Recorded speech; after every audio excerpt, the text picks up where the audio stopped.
Hi, and welcome back to The Good, the Bad, and the Anxious. I'm Rebecca, and I'm here to document my journey to bariatric surgery and now beyond. I got the vertical sleeve gastrectomy on January 16th, 2021 from Blossom Bariatrics in Las Vegas. My stats are down below in the description if you're interested, along with my Instagram link. This is basically just an update on where I'm at, what I've been doing, what I've been eating, and where I'm kind of sitting in this post-op world. So currently I am just over 5 months post-op. In mid-July will be exactly 6 months for me. So I'm getting there. I'm almost 5.5 months. So that's fucking crazy. Time is flying. So the biggest news that I have since my last couple videos is that I hit 100 pounds down from my highest weight and 71 pounds since surgery. So that was kind of a big milestone for me because I'm now 278 pounds and I used to be 380 pounds or more, because 380 is just where I was when I weighed myself, and that was a couple weeks, I think, or even months after what I think was probably my highest. So I might have been a little bit closer to 400, but either way, since my highest recorded weight, I have lost 100 pounds. So yay. It was a big deal for me.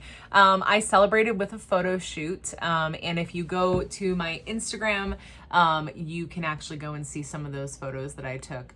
You may not be able to see, but in the corner here I have these balloons. They say 100, and they were my my rainbow balloons that I took photos with, my rainbow glasses. So yeah, that was exciting because I haven't been this weight for over a decade, I think. Yeah, it feels weird. It feels great. So I figured I'd also give you guys kind of a little breakdown of like what I've been eating and how much I've been eating now that I'm 5.5 months out.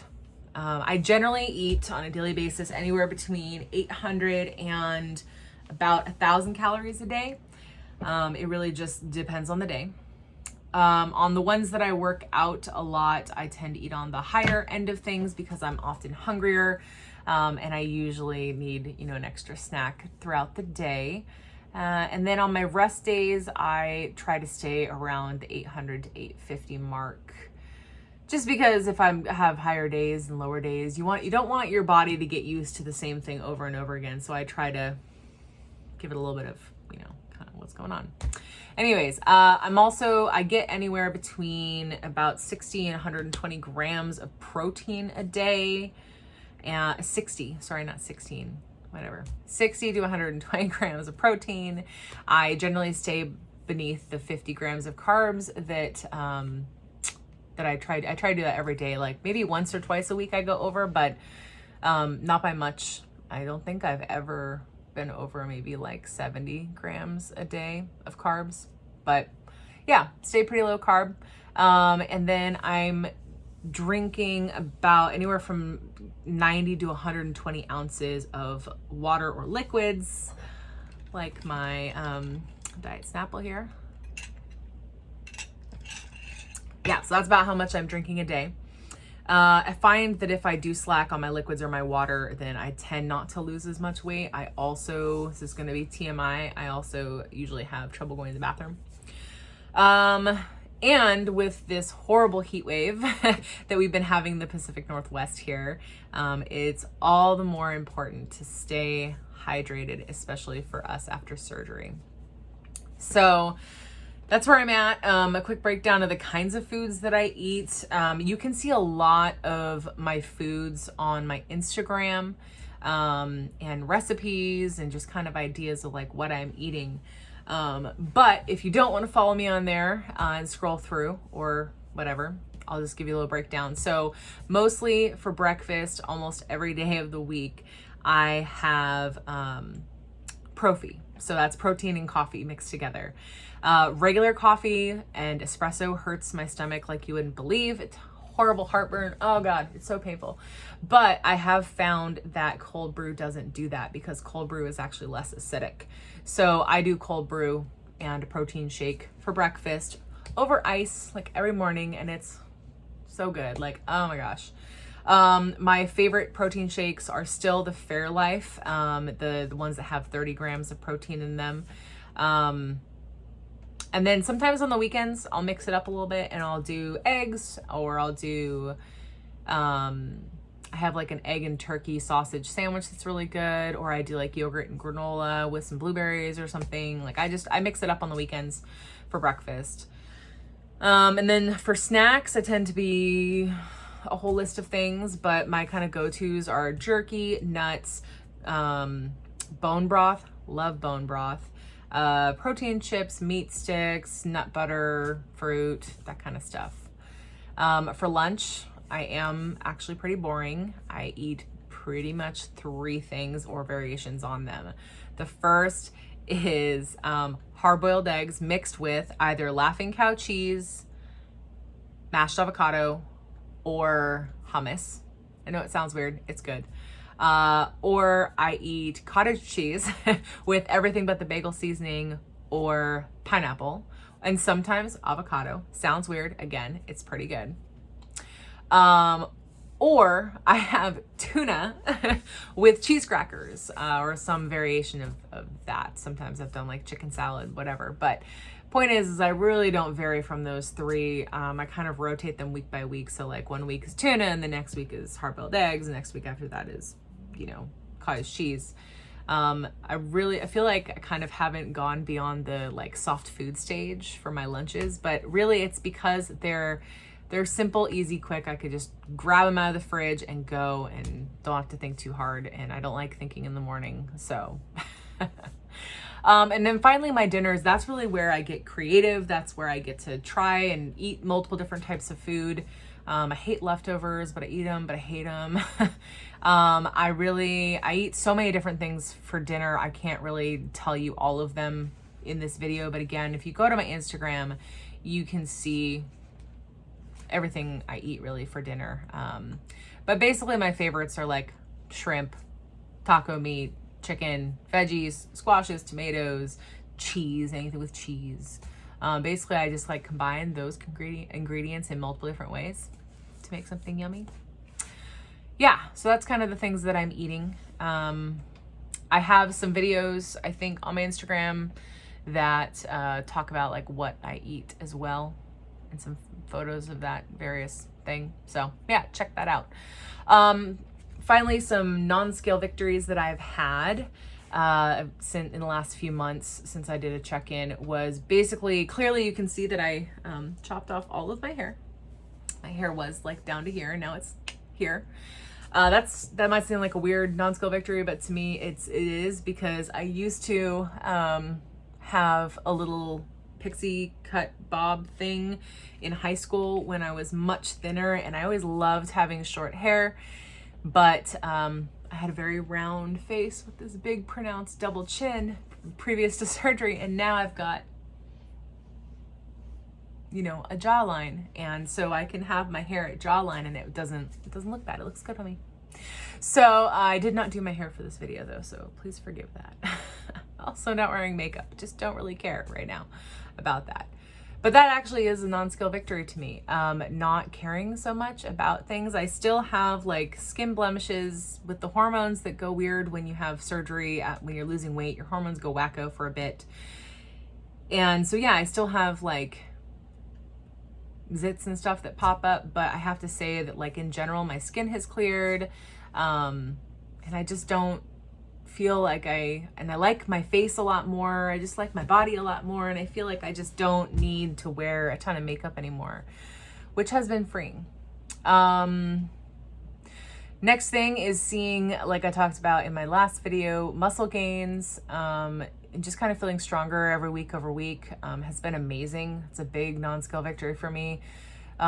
Feeling more and more confident and comfortable in my body. I went swimming for the first time this week, and not only was it great to like go swimming and see what my body could do and feel, again, strong and confident. I also wore a swimsuit and liked what I saw in the mirror, which is crazy. And I also walked around that pool, you know, just in a swimsuit with nothing else. Couldn't have given two shits about what anybody thought about my body. I felt confident. I felt strong.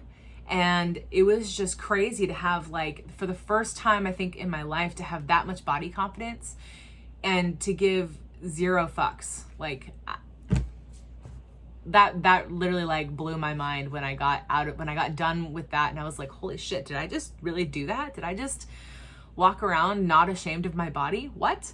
And I think it's because I have worked damn hard for this body, for these stretch marks, for this loose freaking skin here, guys. Like, I have worked so hard for this, and I'm proud of it. And I'm not ashamed anymore, which is really, really freeing.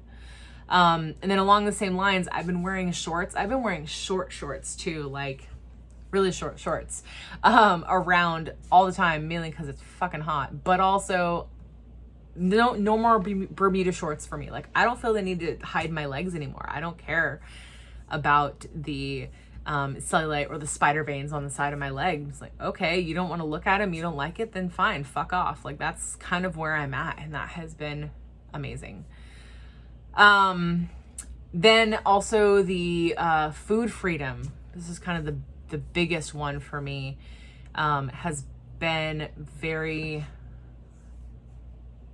just, I don't know, it's been great. It's hard to describe, essentially, but I don't deprive myself, but I also don't feel the need to really indulge too often. I think I've probably had things that I shouldn't have had, maybe like 3 or 4 times total since surgery, and it doesn't bother me. I don't feel deprived. I don't feel unhappy that, oh, I can't have those things. I just don't feel the need for them. And that's been amazing. To not feel that, like, intense addiction and urge and need to, like, binge and eat all the things in sight has been very, very freeing for me. I don't need to, like, punish my body. I don't need to, like, I used to view food as, like, comfort, punishment, something to binge, something to obsess over, something that I was addicted to. But now I really just more worry and make sure that I'm, like, fueling my body right. I go, oh, is that food going to help me or hurt me? Is it going to, like, get me to my goal, or is it not going to get me to my goal? Is it going to fuel me? Am I going to feel good later after I eat this? That's really the kinds of things that I'm asking myself now. I listen to my body. I eat when I'm hungry. I don't eat when I'm not hungry. I'm not saying I don't still struggle with head hunger, because I absolutely do, but I have found that eating consistently and keeping my blood sugar even and making sure that I don't really go more than about 3 or 4 hours without something, even if it's just a little snack, has actually really, really helped with that, the head hunger. Because if I'm full or my stomach feels satisfied, then it's easier for me to be like, yeah, I really want to stop at McDonald's, but, like, I just ate, so we can pass that by. And besides, it'll make you feel like shit, you know? So, like, it's a little easier to kind of combat that, like, intense desire and need for something that you're not supposed to have when you're hungry, or when you're not hungry. Whatever, you guys get it. So really, I just ask myself, is the food right for my body? And I've also felt a lot less shame with eating, which is something that's been great. Like, the other day I ate over 1,000 calories, and normally if I'd gone over, like, whatever I've been told that I should eat, I would have freaked out. I would have been like, oh my God, you failed, you ate too much. And that probably would have sent me down, like, a binging spiral anyways. Because I get a case of the fuckets, and then I just start eating everything I can. At least that's what happened previous to surgery. But since surgery, I was just kind of like, yeah, I ate 1,000 calories because I was fucking hungry. Because I went on a 2-mile hike, and it was hot, and it was exhausting, and I sweated, like, my balls off, and I was like, my heart rate was super high, and I was exhausted. Like, of course I fucking ate some food because I was hungry. And I realized, like, wow, that's really great feeling to not feel shame for eating food. Like, how often as obese people do we feel shame for eating? All the goddamn time. That's been my whole life, is being shamed for eating food. And now I'm getting to that point where I'm starting to work on that relationship with food and with my body. And I'm just like, I don't have to be ashamed of fueling it. Like, it's not a bad thing. So that's kind of just been, you know, it's a form of freedom that I've just never really had before. And, you know, like, yeah, it's been great. So those are just some of the really big non-scale victories. Obviously there's lots of little ones. Like I went from a size 26 to a size 20. So that was nice. And frankly, I was probably more like a 28 when I started, but I didn't want to let myself get into that size. So I pretty much just like squeezed my butt into a 26. But now I'm in a 20, which is great. You know, there's a lot of little things. I can stretch and move, and I can run. I ran on the beach with my doggos, and I ran. When I do my walks, I'll do little jogging sections. Anyways, there's a lot. But there are some things that are not so great.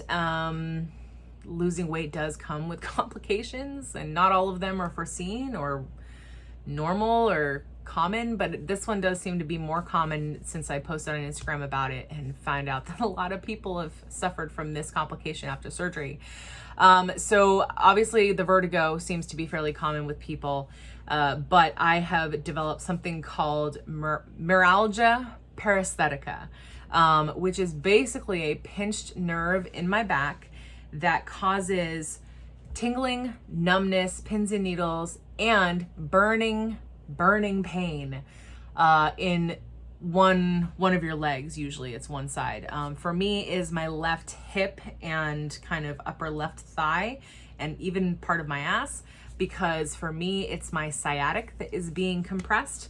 And it started probably about 2 months ago now with just some tingles at night, because when you're working or moving throughout the day, like your brain has so much input that you don't notice it. But when you go to sleep or you lay down and you stop moving, then all of a sudden your brain doesn't have as much input, and so it notices the tingling and all that stuff. So when I would go to bed at night, it started out with just tingling, and then it moved to pins and needles, and then it moved to numbness where I couldn't feel anything. And then it started in with the burning pain. And that's so great when you're trying to sleep and you wake up and you want to scream because your leg's on fire. It's lovely. So I'm about to start physical therapy for that in a couple weeks here. Unfortunately, I had to wait like 3 or 4 weeks to get a physical therapy appointment, which sucks. In the meantime, I've been using CBD, like topical CBD, as well as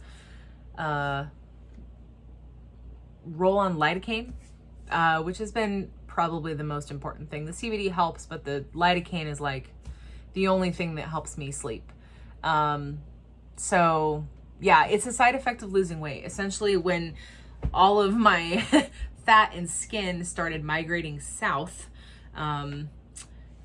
it put different pressure on my back and on my spine, which then pinched a nerve, which then caused the numbness.